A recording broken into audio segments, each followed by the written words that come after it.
Hey guys, it's Sabby Sabs, and I have a special guest with me today. His name is Ryan Knight. He's an activist and he's the host of Amped Up podcast. Welcome, Ryan. Thank you. Thank you so much for having me. All right, cool. So before we get started and dive into questions, can you tell everybody just a little bit about your background?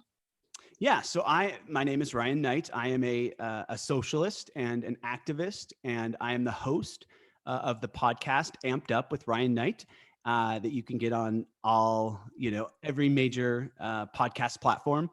I've been in politics. I've been in the grassroots side of politics for maybe 3 years.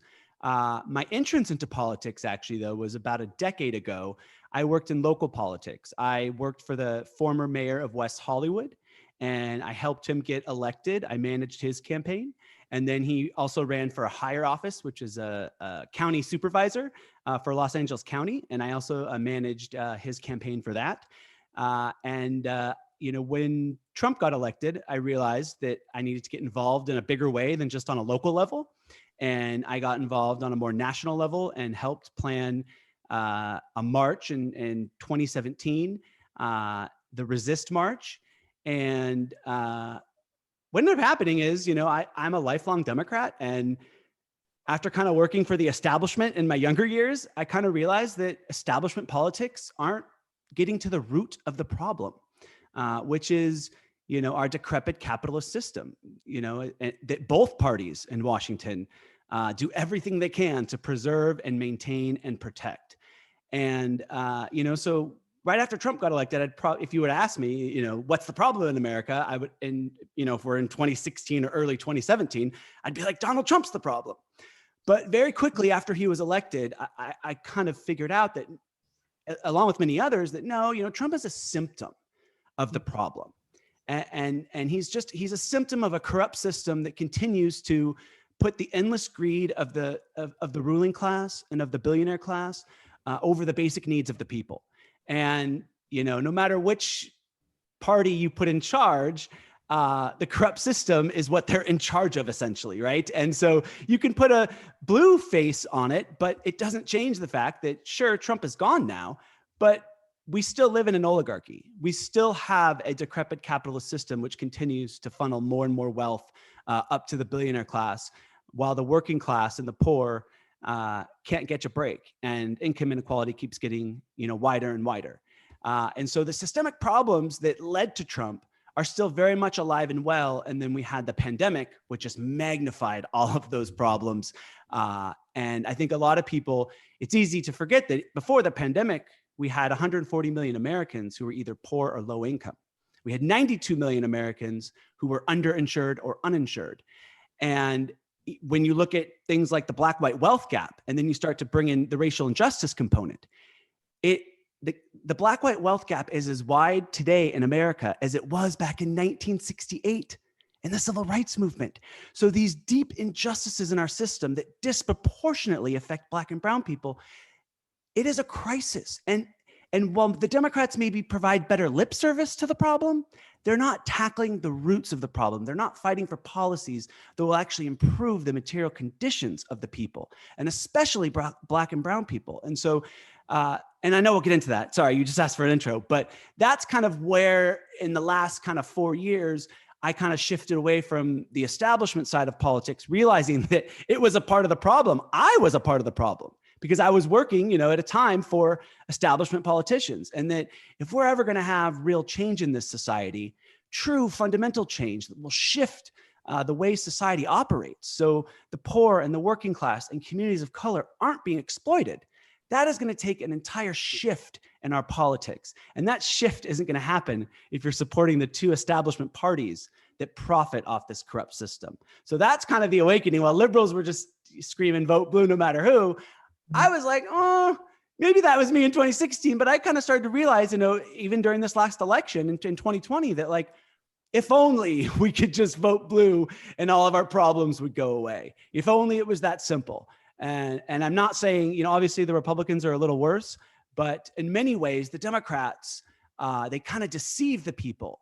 and they kind of sedate the people with these platitudes of hope and change. Meanwhile, they're governing for Wall Street, giant corporations, and the ruling class, just like the Republicans are. And so it's like that kind of deceit of the people when they say they're on our side, but then they're actually governing just like Republicans do. It kind of stops any real shift in our nation to the left, to justice, to dignity, to economic equality, to racial justice. And so that was kind of my big epiphany in the last 2 years, is it's kind of the Democrats that pose as our allies, but they're really standing in the way of progress, just like the Republicans. Agreed. So Ryan, like a lot of times people will confuse the terms. They'll confuse liberal with progressive and with like socialism as if we're all one thing, but we're not. Can you explain to people what is the difference between those terms? Yeah, and I think this is one of the ways that the corporate media, as well as the corporate politicians in both parties, kind of control and maintain this decrepit capitalist system. Because, I don't know if anyone watches CNN or MSNBC, that tend to, swing more liberal, whereas Fox News swings more conservative. But one thing you'll notice if you're even watching CNN or MSNBC is they act like the political spectrum ends at liberal, right? And they act like liberal means left, when in reality, when you look at just the actual political spectrum and you look at the world and you look at European nations and you look at our neighbor up to the north, Canada, liberal is not the left. Liberalism is a center-right capitalist ideology. It believes in allowing the market to handle everything. And what we're seeing is the markets are rigged by the very politicians who say they're going to represent the people, but they actually represent Wall Street. And they write legislation, they write laws that favor the ruling class and favor Wall Street, and are rigged against the working class and the poor, and disproportionately communities of color. And so that is one of the great myths. Liberal does not mean left. What left means, left is socialism. Left means, everyone in the country having guaranteed health care. Left means the workers, the people, own the means of production and control the resources in a society. Left means that there is no billionaires, because it means that the wealth is distributed more equally. And leftism, socialism, means that there is no exploitation. So what a lot of people don't realize is sometimes in our society we conflate capitalism and democracy. And what I would argue is that capitalism is actually antithetical to democracy, because capitalism concentrates the majority of the wealth in our society and in any society in the hands of a few by exploiting the labor of the many. And so it's really a system of exploitation. The billionaire class, Jeff Bezos, he made $13 billion one day during the pandemic, while the working class and poor, can barely keep their heads above water. And nobody makes $1 billion. He makes that money by exploiting and he makes that money off the backs of the working class. And then he goes around and doesn't even pay for all his employees' health care. And he fights back against Amazon workers who try to unionize, as they're doing right now in Alabama, which is fantastic. There's a town in Alabama, they're fighting for a union right now, it's an 80%. It's 80% of the workforce is Black, and it's fantastic. But again, someone like Jeff Bezos, who's the richest man in the world, or he goes back and forth now with Elon Musk, his company, Amazon, fights against giving workers protection and a living wage and healthcare. And so in this decrepit system, the people have to come together just to fight for basic rights. And so, while what I would argue is while capitalism is antithetical to democracy, because it's resulted in the majority of the wealth in our society to be just in the hands of a few, and I can even give people a few stats. Right now in America, just 3 billionaires, three own more wealth than half of our entire nation. And if you look worldwide, there's 2,153 billionaires in the world right now, and they hold more wealth than 60% of the world's population. That is 4.5 billion people. 2,000 people have more wealth than 4.5 billion people. This is a system that is unsustainable. We are in what's called late stage capitalism, where for the last century, these rich oligarchs and governments have demonized socialism, demonized communism, demonized any leftist ideology that would put power back into the hands of the people and into the hands of the working class, because they understand that this capitalist system just concentrates more and more wealth into the hands of the ruling class.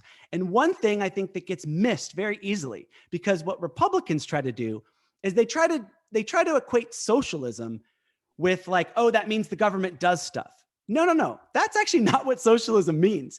True socialism means that the people of the world, the people of a nation, own the means of production and the resources of that nation, not the billionaire class. That's what socialism is. It is an economy that it's rooted in the people having control. So essentially, you would own a small piece of your work, just like everyone else that you worked with would, instead of, a handful of billionaires owning, the biggest corporations, and just concentrating more and more power up there. And so that the last century, what we've seen is just a consolidation of wealth with the billionaire class, while we've seen, especially in the last half century, the poor and the working class just keep getting poorer and poorer. And like I said at the start of the show, disproportionately, that affects Black and brown people even disproportionately. And so that is why we've got to get away from this kind of predatory economic system and move to an economy that is rooted in justice and dignity for all people. And that economy is a socialist economy. And what the giant corporations and billionaire class are really good at doing is demonizing socialism and making it seem like the boogeyman, when it's actually capitalism that is destroying our planet and destroying our people. And so the people shouldn't be afraid of socialism. They should be afraid of capitalism. And the biggest fear of the oligarchs and of the billionaire class is the people coming together and finally waking up and realizing that we are being exploited.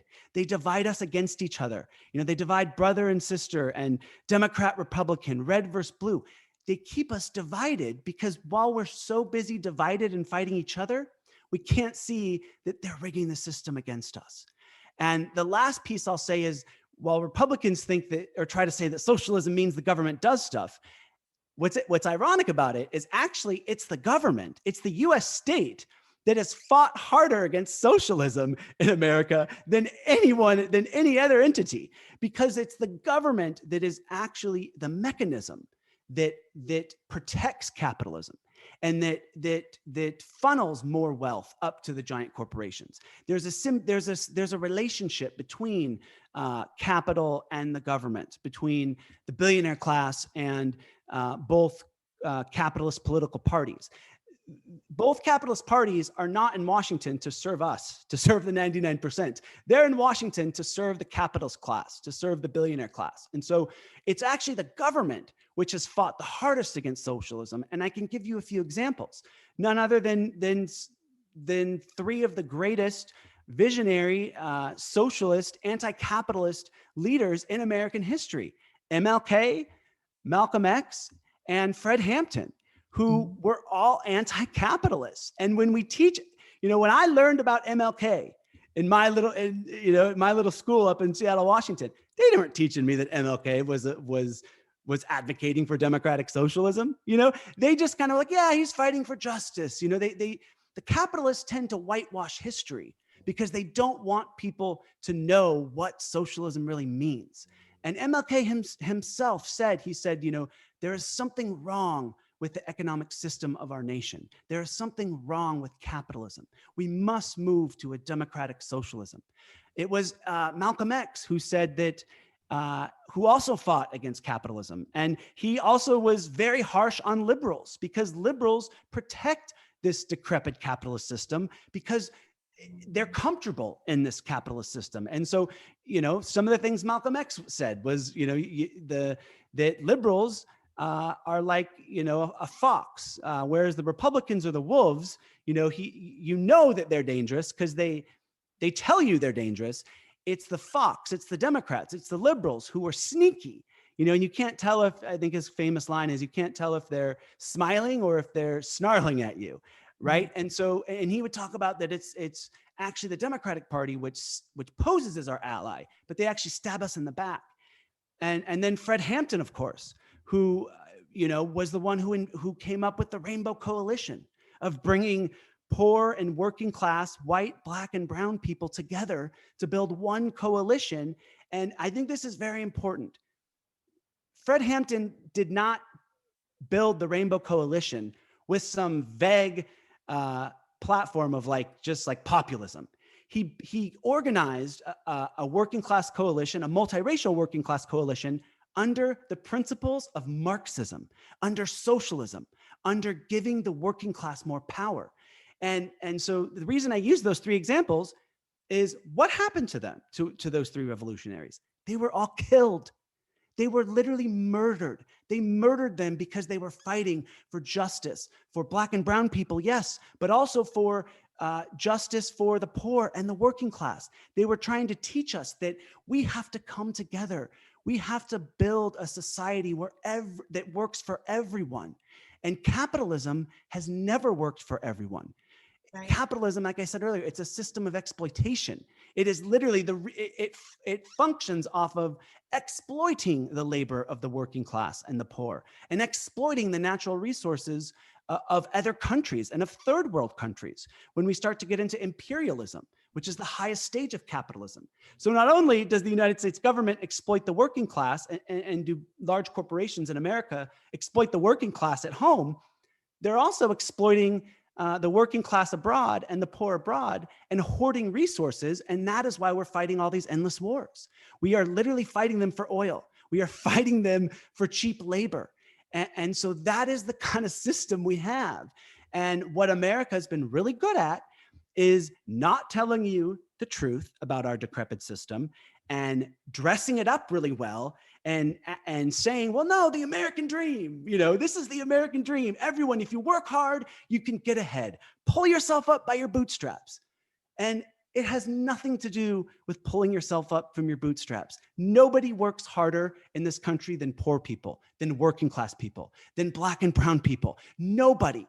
And when the black-white wealth gap is as wide today as it was back in 1968, as I said earlier, that means something is fundamentally broken in our society, and it is our economic system. It is capitalism, and nobody wants to talk about it. They just want to, the Democrats will maybe give you tiny reforms without talking about addressing the systemic problem that is capitalism. And Republicans are they want to go from capitalism to fascism, which is essentially the most exploitive form of capitalism, where human rights and any kind of dignity just go out the window, and it's all about maximizing shareholder value for the billionaire class. And so these are the times we find ourselves in. And I think for a lot of people, it's hard because I think the American people know something's wrong, but the ruling class is great at dividing us, and they're great at being no, it's Trump. He's the problem. And again, I am no Trump supporter.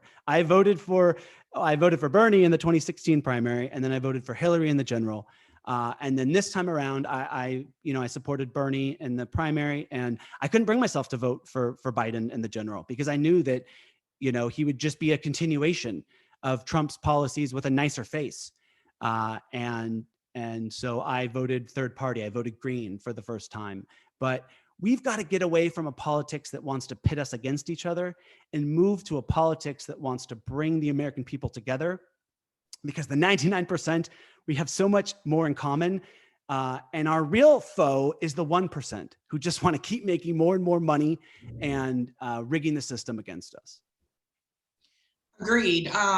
Thank you for breaking that down, Ryan. I think that's very important because oftentimes we'll see on mainstream media where they will make socialism just come off as they're going to turn us into Cuba, they're going to turn us into Venezuela, which is not what someone like Bernie meant at all. To give people an idea about the wealth gap. So here in Massachusetts is blue, Boston is very blue, but Black people in Boston have a net worth of $8. White people in Boston have a net worth of 250K. That is a huge disparity. And we've been led by Democrats and we've been led by Republicans. Our governor is Republican, but nothing has really changed in terms of like that wealth gap. So you have to ask yourself, who are they really helping here? Right. Yeah, I think, I mean, one thing, again, the Democratic Party, look, the Republicans, the reason I spend more time criticizing Democrats in my work than Republicans, because everyone knows the Republicans are dangerous. They don't hide it. Republicans are like, yeah, we're going to war. Yeah, we're giving tax breaks to billionaires.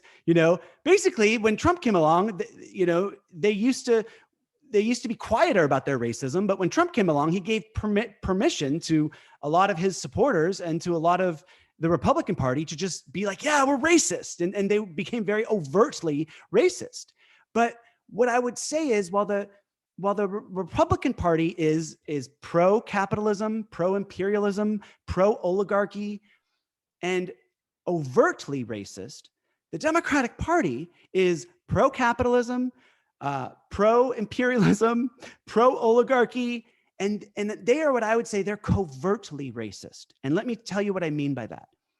The Democratic Party will say over and over again, you heard Joe Biden say it, you heard Hillary Clinton say it, you heard every corporate Democrat who control the Democratic Party. They will say that Black people are the backbone of the Democratic Party. And sometimes you'll hear them switch up the talking point and they'll say Black women are the backbone of the Democratic Party. Okay, great. I think that's awesome. Okay, there's nothing wrong with that part. But here's where we get into problems. If Black people are the backbone of the Democratic Party, then why aren't you fighting for reparations? Why aren't you fighting for policies that will close the Black-white wealth gap in America? If Black people are the backbone of the Democratic Party, then why are you fighting against the Black Lives Matter activists who are calling on you to defund the police and shift resources into Black and brown communities? And it's because, what did we see after the big protests that was incredible? Was the largest protest in history last year. How did the Democrats respond? They responded by a symbolic gesture. You had Nancy Pelosi, Chuck Schumer, they were kneeling in the Capitol building with kente cloth on. Now, kneeling with kente cloth is not going to close the racial wealth gap. Kneeling with kente cloth is not going to demilitarize and defund the police and shift resources into Black and brown communities. But what they do is, again, the Democratic Party works for capital. They work for big business, just like the Republicans do. They just dress it up a little bit better and they sedate us with the platitudes. So while they're saying they're the party of Black and brown people, while they're saying the right thing, they're not backing that up with the right action and actually fighting for policies that will improve the material conditions of Black people in America. And that's what we need. In fact, Joe Biden actually, he's not defunding the police. He's actually increasing funds to the police, doing the exact opposite. And so that is really the problem and you can even look too, when we get into like the healthcare debate, the Democratic Party will say, they'll look you in the eye and they'll say, we're the party of healthcare. But then they turn around and are fighting against the policy. They'll go on CNN and they'll say healthcare is a human right. And then after the interview, they'll leave and they'll fight against the very policy, Medicare for all, that will make healthcare a human right. Same thing with the climate crisis. They'll look you in the eye and they'll say, climate change is real. The climate crisis is an existential crisis. And then they'll turn around and not only just fight against a Green New Deal, the actual policy to do something about the climate crisis. Joe Biden has already approved 31 drilling permits. Joe Biden supports fracking. The Democratic Party still provides subsidies to big oil companies and still takes money from big oil companies. Then you look at something like the for-profit prison industry.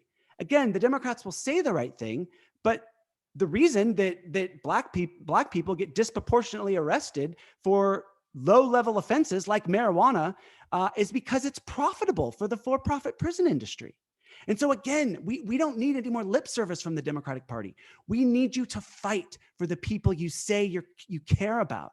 And so that's the difference. I feel like they care about Black votes.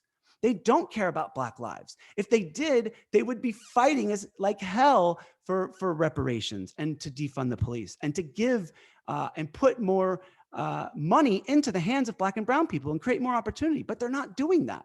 What they're doing is they're like, well, the Republicans, they're really bad. They're really racist, which sure, that is true.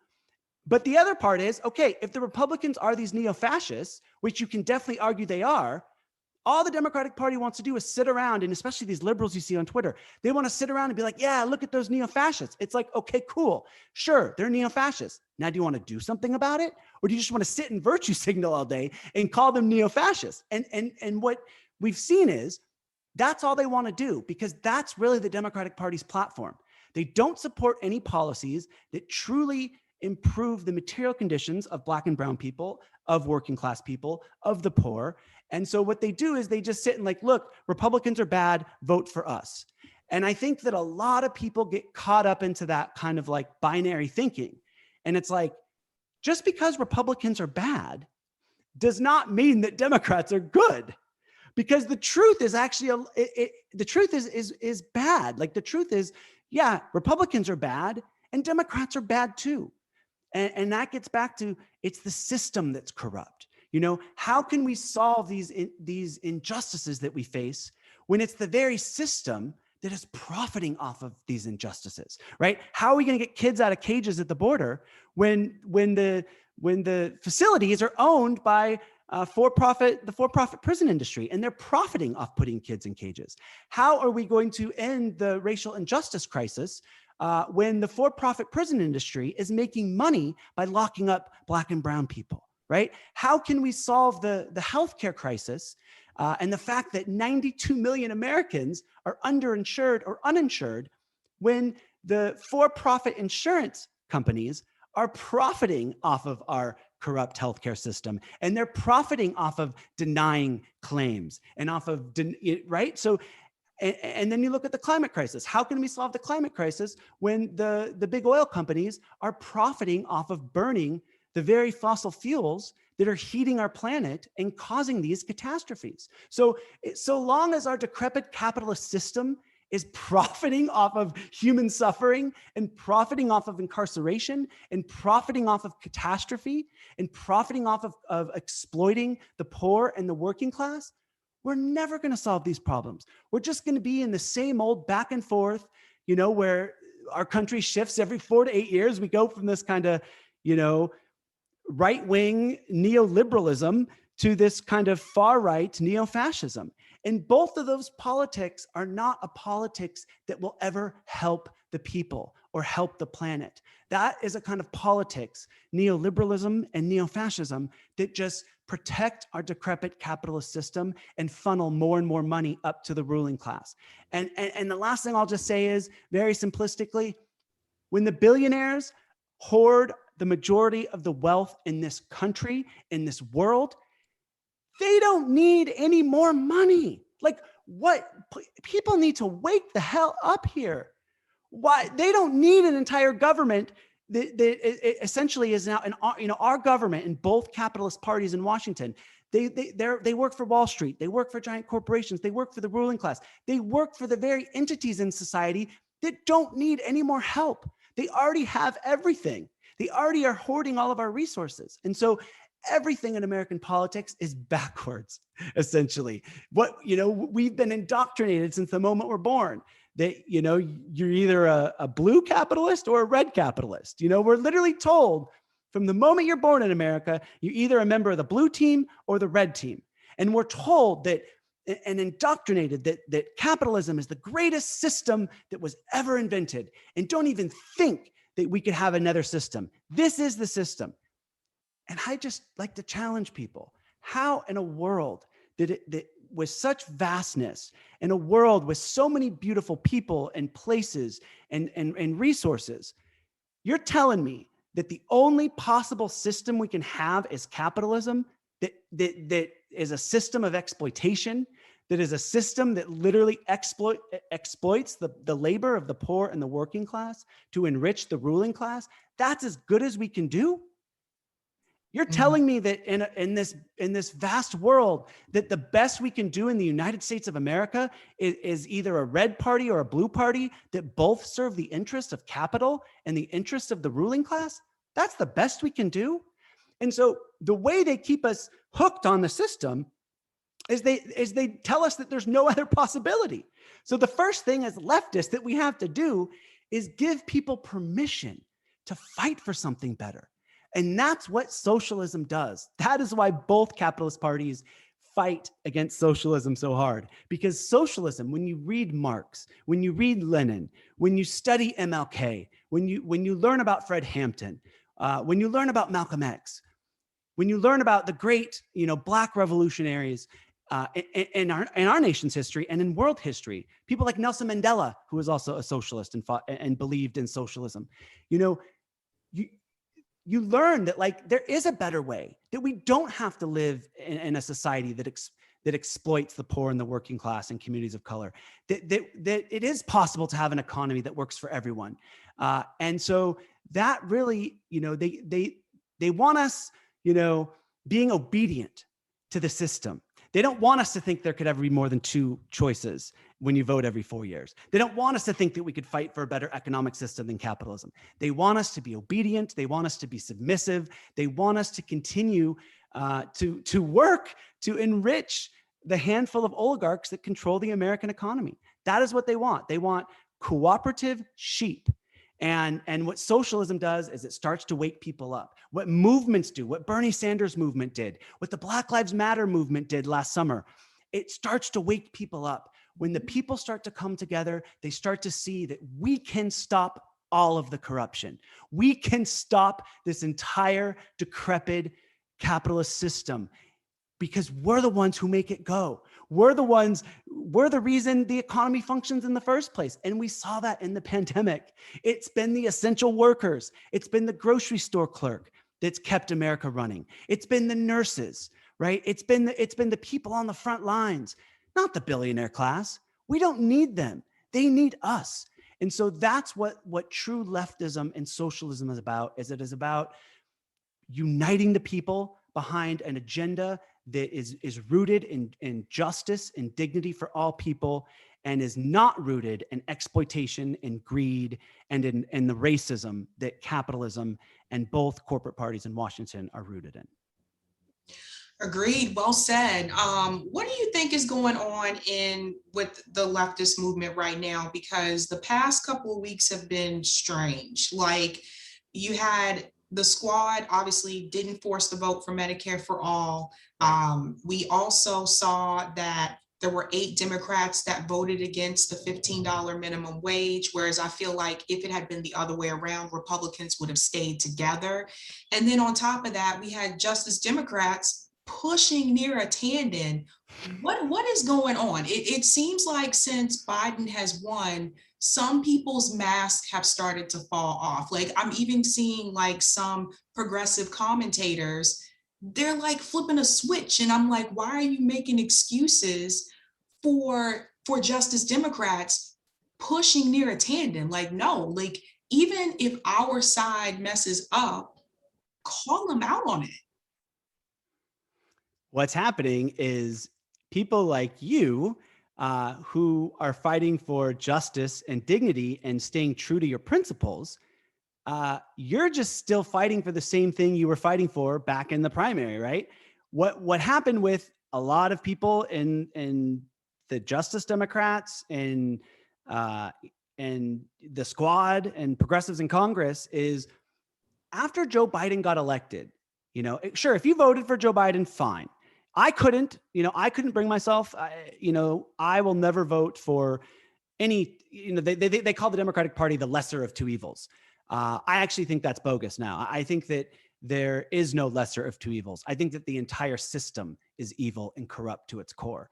And the Democratic Party, so even if you can say that they are the lesser evil, for the last half century, any party that forces its voters to settle for a lesser evil for 50 years is a problem, right? The people deserve a lot better than that. We don't have to settle for any evil. We deserve a party that is going to put the people and the planet over the profits of a handful of billionaires and oligarchs. We deserve a political party that is going to put basic human needs over endless corporate greed. I mean, this is just basic stuff.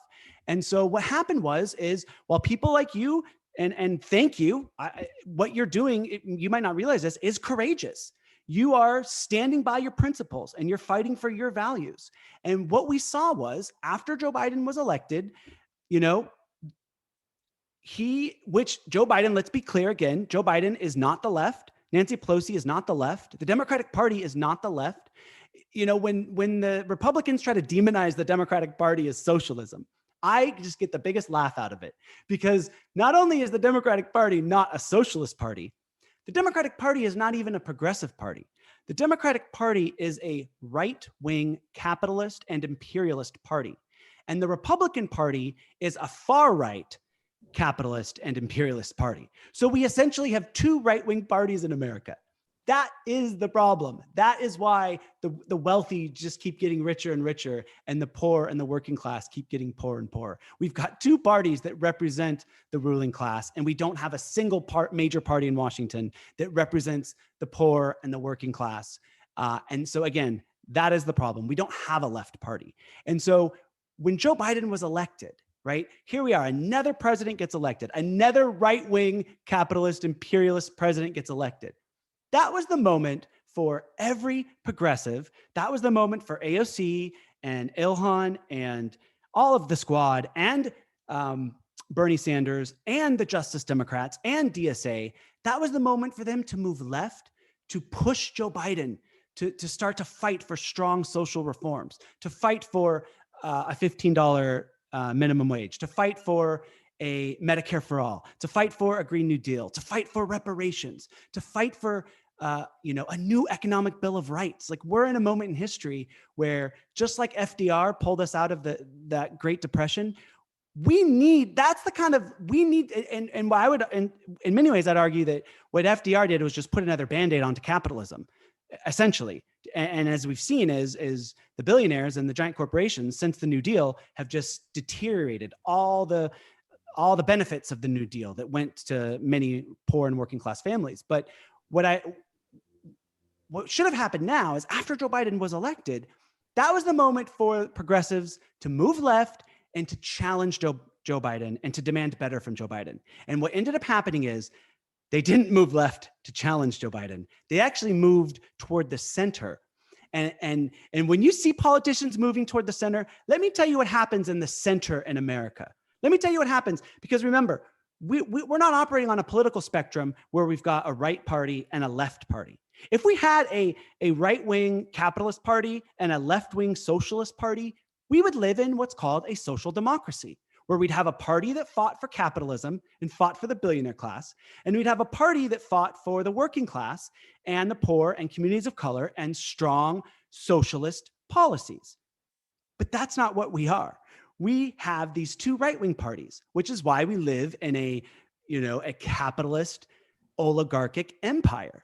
And so that's the problem. They, instead of moving to the left to challenge Biden and to demand better from Biden, they move to the center. And let me tell you what happens in the center. That is where justice and dignity go to die. That is where progressivism goes to die, because the political center in America is captured by corporate power and by the billionaire class. So as soon as you see politicians shifting toward the right, toward the center, it means they're not fighting for the policies we need to improve the conditions of the poor and the working class. And so what we've seen is just look at this latest, the American Rescue Plan. And this is a good example of everything we've talked about today. Right now, if you turn on corporate media, if you turn on CNN or MSNBC, you will hear these corporate pundits, and you'll hear Democrats selling this plan as if it's like the New Deal, when in reality, it was less. We got less than the bare minimum and more broken promises from Democrats.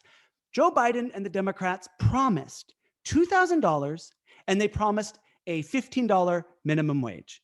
What did they deliver in the package? They delivered $1,400 and no $15 minimum wage. So again, this is what this decrepit system does. It gets people to settle for crumbs. And this legislation should have been way bolder than it was. And it would have been bolder if the progressives would have gone to the mat for the working class. Just like Joe Biden and Nancy Pelosi and every corporate politician and the entire Republican Party, they go to the mat for the billionaire class, for the giant corporations, for the class interests that they represent. We need progressive politicians that call themselves socialist. We need them to go to the mat for the working class, for the poor, for communities of color, for marginalized communities. But that's not what's happening. And so because of that, and again, yes, do I identify more with AOC than Pelosi and Biden? Yes, but if you're going to call yourself a progressive and a socialist, you can't just call out the corruption in the Republican Party. That's the easy part. You have to also call out the corruption in the Democratic Party. And last year, the Democratic Party took more money from Wall Street. They took $74 million, Joe Biden did, from Wall Street than Donald Trump did. That's just to give you an idea of how captured even the Democratic Party, which says it serves the people, when it really actually serves the billionaire class and the giant corporations. And so we are so far away from any kind of politics that will truly deliver justice for the people. And the more people settle, the more people go, oh, this is great. Great job, Democrats. This is awesome. The more we do that, the more we continue to this rightward march. And, the last thing I'll say on this topic is this kind of neoliberal corporate extremism that the Democratic Party supports, that actually emboldens and enables this kind of neo-fascism that the right supports. And let me tell you what I mean by that. Because while the Republicans keep marching further and further to the right, the Democrats aren't marching further and further to the left. If you're marching to the left, that means you're supporting Medicare for all. That means you're supporting socialist policies. The Democrats are fighting against those socialist policies. They're actually shifting to the right as well. And the reason is because they work for the same corporations that the Republicans work for. And so because we have a really weak left in America, and the reason the weak is left is because we keep funneling progressive and socialist movements into a right-wing capitalist Democratic Party that co-ops and destroys them. So the Democratic Party stops any movement to the left. Think about all the money and time and resources that activists and organizations put into Bernie Sanders' 2 presidential campaigns. And what did we get? What did we end up getting from that? Bernie got no major concessions from Joe Biden. We didn't get Medicare for all. We didn't get a Green New Deal. Joe Biden is actually now walking back from the more moderate option of the public option, which it's like we need Medicare for all right now. We need everyone in this country to have guaranteed health care. And we can't even get Joe Biden to support a public option. And so it's like we can't keep funneling and spending all this time and energy and putting it towards a party that is owned by Wall Street that can't actually be moved left. And we're seeing that right now when the Democrats are fighting against Medicare for all, when they're not fighting for reparations, when they're not delivering on their promise of $2,000 checks, when they're not fighting for the $15 minimum wage, and they're basically saying, oh, well, you get $1,400 and this is the greatest piece of legislation we've seen in America in decades. They're giving a sales pitch. The same thing they do, when the Democrats campaign, they market themselves as if they're the party of the working class. They market themselves as if Black people are the backbone of the Democratic Party. And then we give them power and they turn around and sell out the very voters who gave them power. And we're seeing that happen again right here. And so as long as the left remains weak, what ends up happening is the right's going to bounce back stronger. As long as the Democratic Party embraces this corporatism and fights against any true leftism and socialism, that's just going to continue this rightward shift, and they're going to embolden another neo-fascist to rise in the Republican Party in 2024. And so until we can get a real shift to the left and a real shift in this country to policies that lift up the poor and the working class and communities of color, we are just going to continue to be basically giving more power to the right and emboldening the right. The only way to stop fascism is with socialism. It's not with a watered down version of fascism. It's not with this kind of neoliberalism that just gives more power to corporations and billionaires and then throws out little scraps to everyone else and says, you better take this and be happy with it. That's not going to work anymore. And so we've got to stop settling for less. We've got to stop kowtowing to the Democratic Party. I feel like in many ways, it's an abusive relationship that we've been in with the Democratic Party. And I was a Democrat for 18 years before finally last summer, I left the Democratic Party. And I've focused my energy and my platform and my podcast and my activism on helping other organizations like the Movement for a People's Party or the Green Party or Socialist Alternative or PSL, the Party of Socialism and Liberation, real parties and organizations that are trying to build power for the poor and working class outside of this corrupt two-party system, because that to me is the only chance we're going to have. If we just keep being subservient to the duopoly and keep settling for less and keep just blindly obeying a Democratic Party that is actually fighting against the social progress we need, then we're just going to be essentially handing more power to the right.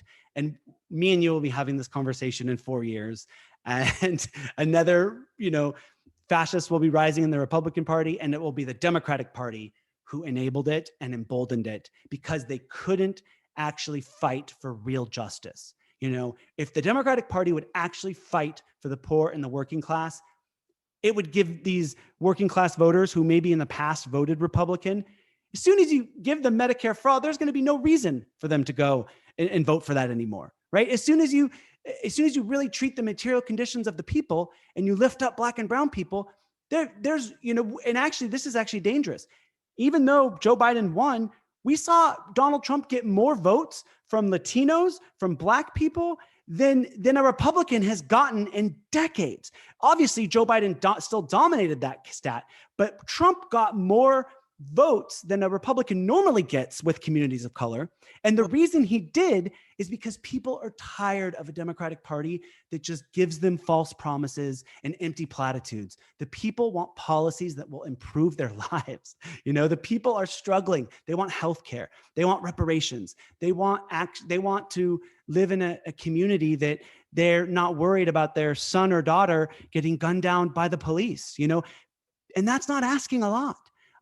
But justice is never going to happen if we allow the Democratic Party to just give us the bare minimum and not hold them accountable. So these slogans like vote blue no matter who, and, you're just giving the DNC more power. You're just giving the corporations that own the Democratic Party more power. We've got to fight back against both parties and be clear about, yes, the Republican Party is corrupt, but so is the Democratic Party.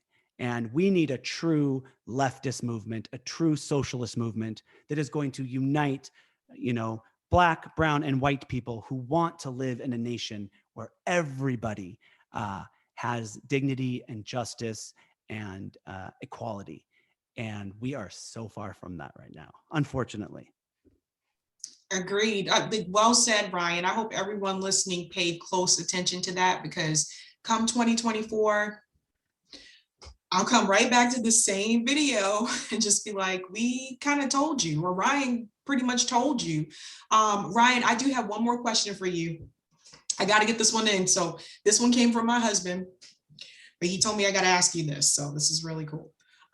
So some people argue that Bernie is not a true democratic socialist because he's proposing larger social programs in a market-led economy instead of public ownership of means of production. What's your opinion on that? So, and this is a great question. So Bernie is what you would call a social democrat or a democratic socialist. Now, there's a difference. The DSA, which is the largest socialist organization in America right now, they they are democratic socialists, where they're actually not. They're some people in DSA are fighting for what is actually socialism, which is public ownership, like you just alluded to, of the means of production. That is what socialism means. Socialism is where it is an economy where the people own the means of production, they control the resources, where labor is not exploited. And what Bernie is he's not that. Bernie is not an actual true socialist in that sense. Bernie is, you could say, a democratic socialist, or he's really fighting for social democracy, which is that, we have way too much capitalism in America.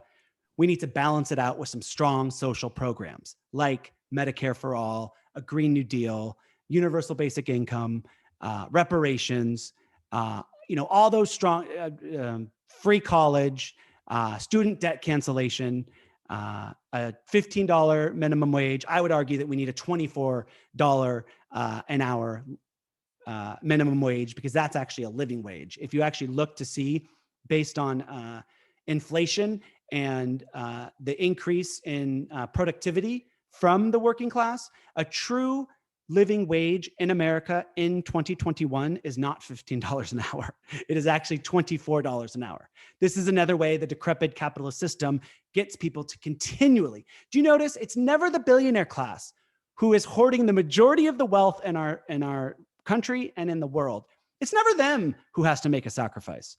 It's always us. It's always the poor. It's always the working class.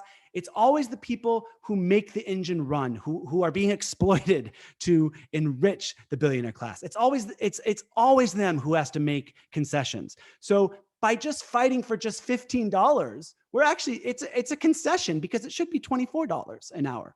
But that is what Bernie is fighting for. He's fighting for strong social programs. That is what most of DSA is fighting for. That is what AOC is fighting for. They aren't true socialists. There are people in DSA who look at it from a Marxist perspective, which is, from a class perspective, and from a perspective of, that the only way to truly liberate the poor and the working class and communities of color is to replace capitalism with socialism and with the people owning the means of production. There's a few people, there's some people in DSA want that, but overall the DSA is their national election strategy is to funnel what they call democratic socialists into a right-wing capitalist Democratic Party. So there's many people, including myself, who are now arguing and raising the question, is that the best use of our time? Right? Should we continue to build these movements and spend all this time and energy and resources to try to move a capitalist party that's owned by Wall Street to the left? And why that's just a very fundamental question is, people will say, well, look, the Democratic Socialists now just took over the state party in Nevada. That's a great thing. I know some of the people that are involved in that, and I'm going to be happy about that. But taking over one state party is not taking over the DNC, is not taking over the actual Democratic Party that just last year the DNC voted against banning corporate PAC money and voted against banning corporate lobbyists, the very things that have really corrupted our democracy, that have corrupted our government. We can't call America a democracy. We don't live in a democracy. We live in an oligarchy.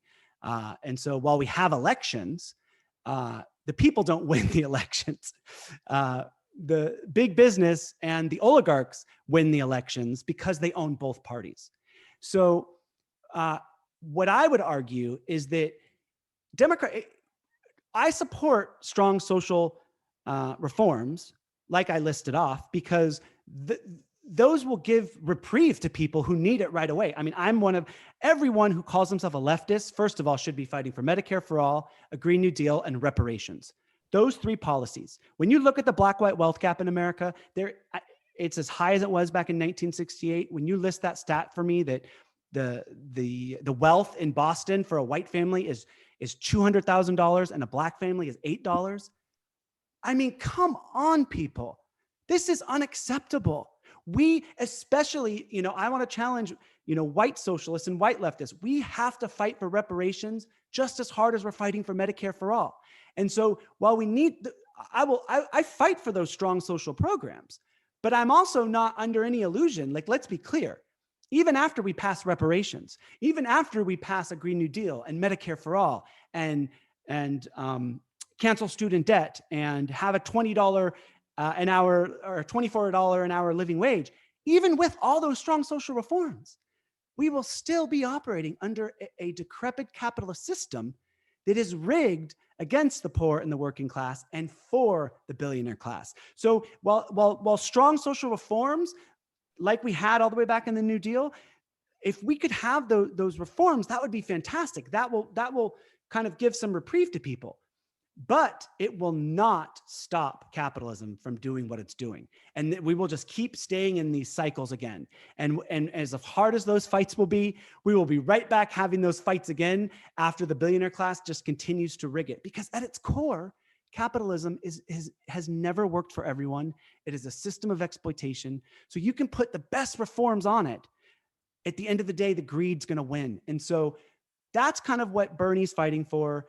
I fight for those policies too, but what many socialists are waking up to is it's not enough to just be democratic socialists or social democrats.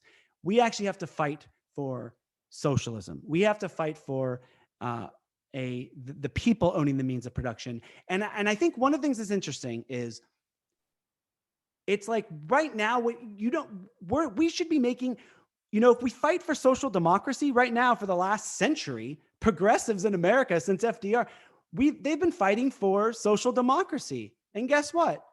We don't live in a social democracy. We live in in an oligarchic capitalist empire. And so with two right-wing parties. And so for the last 100 years, we've been fighting for social democracy. We're still not even living in a social democracy like they have in Europe. I would argue that Europe's economies are much more blended, much more of a social democracy. But in my head, it's like, you're fighting for social democracy. We need to be fighting for full-on workers own the means of production socialism, start to get some real power, scare the capitalists to bejesus, and then they'll start to negotiate with us, and you end up in a better place. And I would argue if we fight passionately for socialism, we'll probably end up a lot sooner at a social democracy because we'll come from a position of power rather than fighting. We're already kind of compromising if you're just fighting for social democracy, right? You're already making a smaller ask. Mm-hmm. And right now with just the massive levels of wealth inequality, there's something called the Guinea Coefficient, and it measures the level of inequality in throughout human history. And you can go look at this. We right now live in the society with the highest levels of wealth inequality in human history. And the United States is the worst. We have the highest levels of wealth inequality, where someone like a Jeff Bezos has $200 billion and a Black family in Massachusetts, where you are, is worth $8.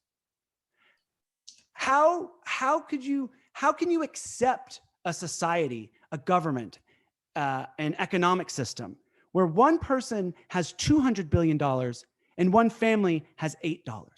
How can you accept that? We're so far from anything that's compassionate and just. And I think that we have to stop sugarcoating it. Because when we sugarcoat it, like when we don't list the statistics like you did, when we don't talk about where the black-white wealth gap is, when we don't talk about the massive levels of inequality, that we live in the society with the highest levels of wealth inequality in human history, we're just giving the capitalists more power. We're just giving the ruling class more power. We're giving them permission to exploit us. And so it's time for us to be bold, to be courageous, to fight for socialism. And the last thing I'll say is, what Bernie did and what we need to keep building on is what Fred Hampton did.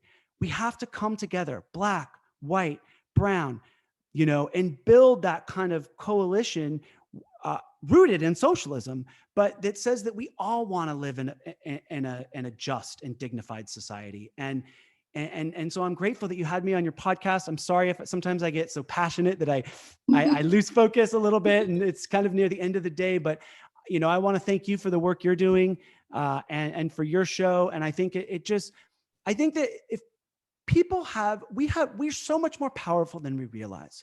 You know, when we come together, when we stop compromising our values and settle for crumbs, when we stop backing down to a corrupt party that gives us nothing in return, you know, when we stand up and we fight back and we rise together, we can, you know, that's the greatest movements in history, from the women's suffrage movement, from when women won the right to vote, to the civil rights movement, to the gay rights movement. That all required coalition building, that all required people rising up together. And what I would say now, though, is we're in a moment where we've got to bring all those forces together. And it's not, we have to fight, you know, there's some people who get caught in, they're like, well, is it, you know, is it capitalism or is it racism? Is the analysis race-based or class-based? It's both. You know, we've got to fight for economic justice and racial justice. They're intertwined. And we have to stop, like, just look and see. When you look at the black-white wealth gap, while capitalism is exploiting all poor and working class people, it's disproportionately exploiting Black and brown poor and working class people, which is why the wealth gap is so high. And so we have to come together on the principles of both. That yes, you know, and we shouldn't have to choose. Why should we choose between racial justice and economic justice when we need both? And so we need to build coalitions where it's under a socialist perspective, and that we're fighting for the poor and the working class and communities of color, to liberate them from this exploitive system that we live under. And, you know, and that takes courage and strength and solidarity. And if we can do that, I think we'll start to see a real shift in our society to the left. Or we can just continue to blindly vote for these two corrupt parties and, you know, continue to, you know, look the other way when the Democratic Party stabs us in the back. And, you know, and if we do that, I would just challenge people that, like, it'll be the year 2040. And the Democrats are going to be telling us that we have to vote blue no matter who in the most important election in history. You know, like, that's going to be their tagline every time. They're going to tell us that we have to settle for the lesser of two evils. And when the entire system is evil, when children are in cages, under a Republican president and under a Democratic president, when racial injustice is happening under a Democratic president and a Republican president, when the climate crisis is bearing down upon us under a Democratic president and a Republican president, and when income inequality keeps getting worse and worse under both Democratic and Republican presidents, that means the problem is not Democrats or Republicans. It means it's Democrats and Republicans. It means the problem is our entire decrepit capitalist system. And that's what we have to focus on. And that's why socialism is a direct threat and challenge to capitalism, because it shows us that there is a better way, that we can have an economy that works for everyone, and we can put resources and redistribute wealth directly into the hands of the people. And that's what I'm going to keep fighting for. Awesome, Ryan. Everyone, I'll be sure to put the link to Ryan's podcast in the description below. Ryan, thanks so much. Very educational, very informative. Thank you so much for having me, and keep up the great work.